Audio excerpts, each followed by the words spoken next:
Welcome to the video summary of Chapter 1. This summary will discuss the main points listed in your chapter. It won't cover everything in the chapter. That would take quite a long time. However, you may find this chapter summary useful as a review or even a preview of the book's information. This video hopes to follow the learning objectives from the chapter as well, but summarized. First, we hope to define what is a small business as opposed to larger companies. Then we'll explore some of the unique contributions of the small business model to today's economy. We have to touch on some of the problems that small businesses and entrepreneurs face when launching, existing in, and then transitioning their companies. Let's look at some trends that pose opportunities and challenges to small business entrepreneurs. Finally, what are some of the common characteristics that small business entrepreneurs seem to share? It really is a great time to start a small business. The number of small businesses continues to grow and should for the foreseeable future. Small firms create massive private employment. I'll give you statistics on that in a later slide. The public thinks well of small businesses. In fact, here in America, we devote an entire day in November just to support our small businesses. It's called Small Business Saturday. Also, there is increased interest from the high school to the college in entrepreneurship, and there's a growing trend towards self-employment. Sometimes people have even called this a gig economy. And most importantly, entrepreneurship and small business startups are available to people of all ages with all kinds of skills. Let's look at some facts about U.S. small businesses. Did you know there are more than 20 million businesses with fewer than 500 employees, and that's still considered a small business? Small businesses employ more than 135 million people, and their sales top almost $9 trillion per year. Annual wages per business mean that small businesses contribute about $360,000 per business to the economy, which then divided by employee means each employee has an average salary of somewhere around $60,000. Small businesses create 75% of the new jobs, and they employ 50% of the private workforce. When we talk about exports, 97% of all that we export from the U.S. comes from the small business market. 40% of new businesses don't employ anyone but the owner.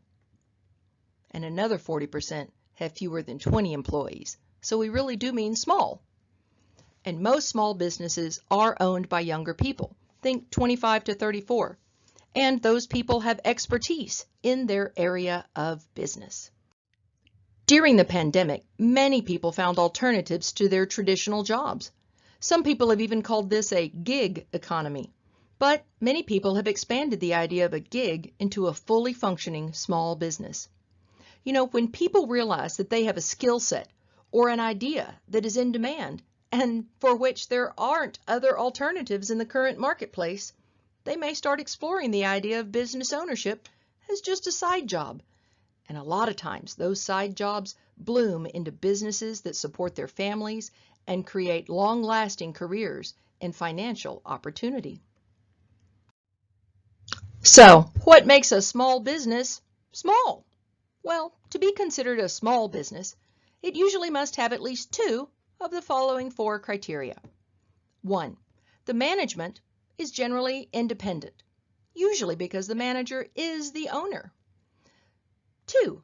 Funding for the business is supplied by and the ownership is held by one person, or maybe a small group of people. 3. The area the business serves is primarily local, although with the internet and the internet marketplace, this frequently expands. Or 4, the business is smaller than others in the selected industry. A small business is sometimes called a micro business. You know, it may never grow large, and that could be preferred by the owners because smaller businesses have less aggressive approaches to operation, and they provide a lot more relaxed atmosphere. Small businesses frequently can offer more freedom from outside routines and often a degree of financial independence. Many times these businesses operate from the owner's home, lending even more freedom. So pause the recording. Check out this infographic. It'll talk about statistics, why some businesses are happy to stay small, and some trending topics. See you back in a minute. Small firms really do differ from large companies. There are advantages to each kind of business model. So let's examine some of the unique contributions of the small business model. Small businesses were usually the starting place of most of the things you enjoy in life. Smaller firms produce 55% of all the new innovations and generate tens of thousands of new patents on products, materials, and processes each year. I bet you know about Apple. Steve Jobs and Steve Wozniak started Apple Computers as their side hustle from their garage in 1976. They funded this whenever Steve Jobs sold his van and Wozniak sold his scientific calculator. They were just 21 years old and 19 years old when they did this. You may also know about Dell Computers. Michael Dell was just 19 when he started Dell Computers, and he did it all from his dorm room at the University of Texas in Austin. Both of these companies went on to revolutionize their industries because small businesses allow new ideas to flourish and often flourish quickly. You know, just as there are benefits to owning a small business, there are also some problems that impact these kinds of businesses more than they do larger corporations. Some of the issues are changes in the economy, the retirement of the owner, sometimes difficulty when transitioning to a new owner. Sometimes it's difficult to get adequate funding when you start the business, maintain the business, or hopefully expand the business. Unexpected growth can happen when you are super successful, so you've got to make plans to fund it and to expand successfully. People wanting to start a small business must become everything to the business or find people who can help. Business owners must be good at management, planning, and very importantly, finances. Learning to be an excellent manager is a skill you can develop. Most small businesses start because the owner has a specific skill that others will pay for. However, without knowledge of the tools of management, a business is more likely to fail. The pandemic led many employees to leave their jobs and look for work in other places than a traditional company. Most people did this to improve their work-life balance. That's the balance between what they do at work and how they relax at home. It's increasingly important when decisions are made to stay at a job or leave and start your own business. Most small businesses start due to one of two reasons. Either the owner wants to achieve a personal objective, such as independence, more control over their future, obviously more income, and sometimes they just want to provide their unique idea or product to the marketplace.